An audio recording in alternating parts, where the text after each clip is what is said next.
All right, everyone. We are here with War 4 against Palo. I will be taking in Human Torch, Shang-Chi, and Mr. Negative. I have Path 4 in both sections and no mini bosses this war. So pretty light war for me. All right, so first up is this Dragonman. Not really too worried about him here. Decided to go ahead and take him with Mr. Negative instead of Shang-Chi. So really, I'm going to parry heavy, pay attention to his power gain, bait out specials when I can. I am going to use an invulnerability boost here in case I do eat an SP3 if he gets stubborn. But what you're going to see at the start of the fight here, I do land this parry. But then the next one, I just was not ready for that quick attack, I guess. I don't know, it's these XL champs and some of the quick light attacks that I sometimes miss the parry. So we're still rocking and rolling, building light energy, converting it when he's not at a bar of power. Making sure to try and not get cornered. But you're going to see between the constant hit back or knockback of his SP1 and trying to bait out specials that it ends up being a little bit close to having a few cornered hits. So here I decked out. I had a light, so I went ahead and converted it and then immediately dropped this big SP2, and this just whittles him down. So now I'm just parry heavy, backing him up. So even though the blocking wasn't perfect, at least when I wanted to parry, we still came out the fight pretty good. Moving on to this Terrax on insult to injury. You guys have seen me take this before. We're going to throw out the cleanse wushu and then the stun wushu. This time when I throw the stun wushu, I'm going to try and let his rock field expire instead of immediately resetting. So here's the cleanse wushu. We're free of all debuffs. And there's the stun. So I'm just kind of letting it work its way out. There's the reset. And now we're still going to continue that cycle. There's the cleanse wushu. Here's the stun. Here's the reset. Oh, reset through SP2. So that didn't do it.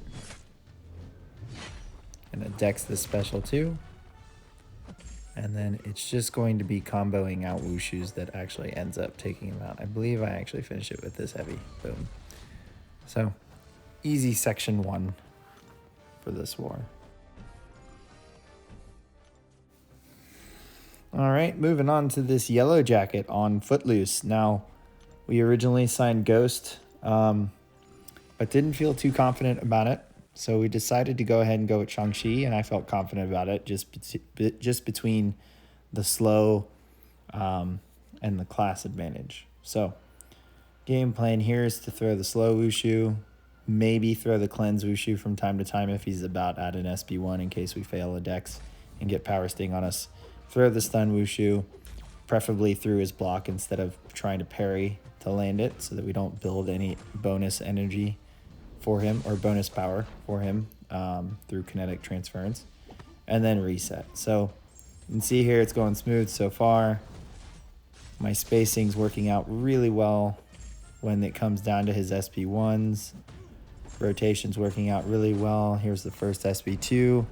And I really think if I had put on the wushus I'm about to put on, maybe 1 or 2 more, that he probably would have been KO'd in that SP2. But no big deal.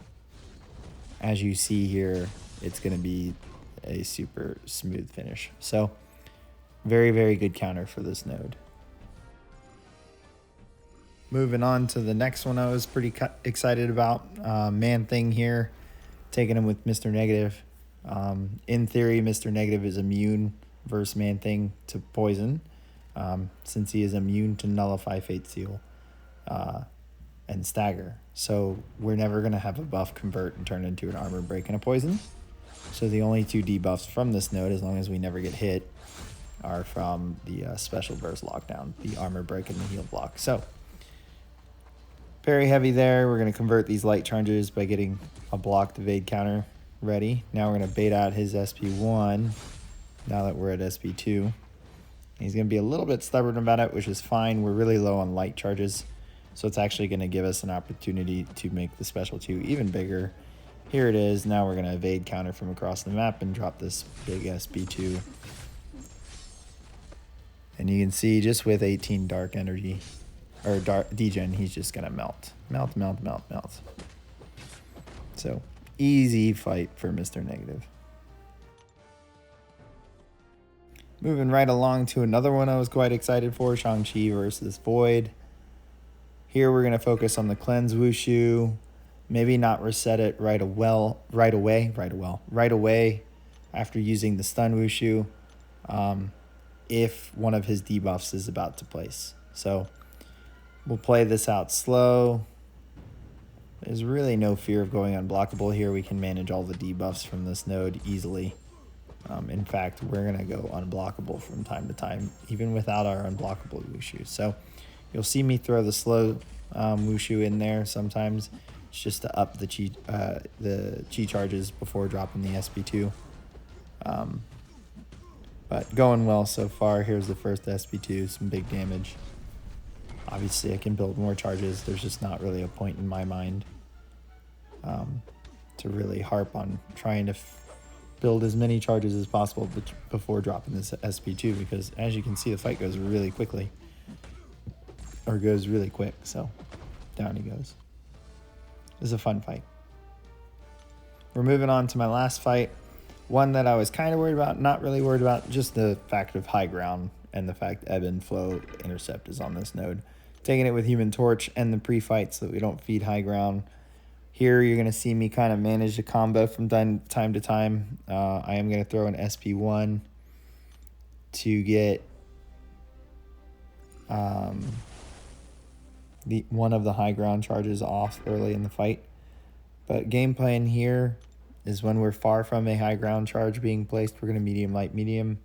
When we realize we're going to be very close, we're going to lengthen that combo out.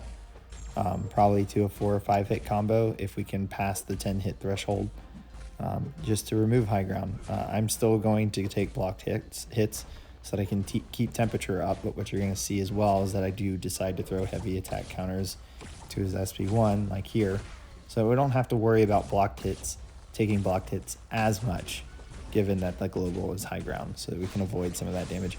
This is my last fight of the war. I'm not really worried about posting up Human Torch. It was really just in case we got to a point where I had to bait out an SP2, and I didn't want any of the bonus degen damage from maybe failing it, even though it's pretty much a death sentence getting hit by it. So you can see here I haven't removed the protection from ebb and flow intercept. This fight's going really fast still.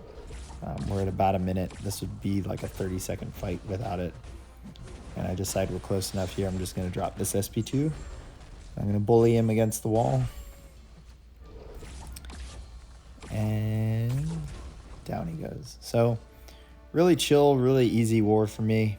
I had some pretty hard counters to some easy fights. RBG ended up getting our second donut in a row. So no deaths for us to their 6. We ended up winning this war 17-3. So another good showing. I'm just happy we got to face this alliance after the fact that they were in first place last season for quite a while, and then they lost their last war to Kenobi and then got docked. So looks like they're getting some tougher matchups on their way to the end of the season. So hope you guys enjoyed it. I'll see you guys at the next one while map 8 is running. Woohoo!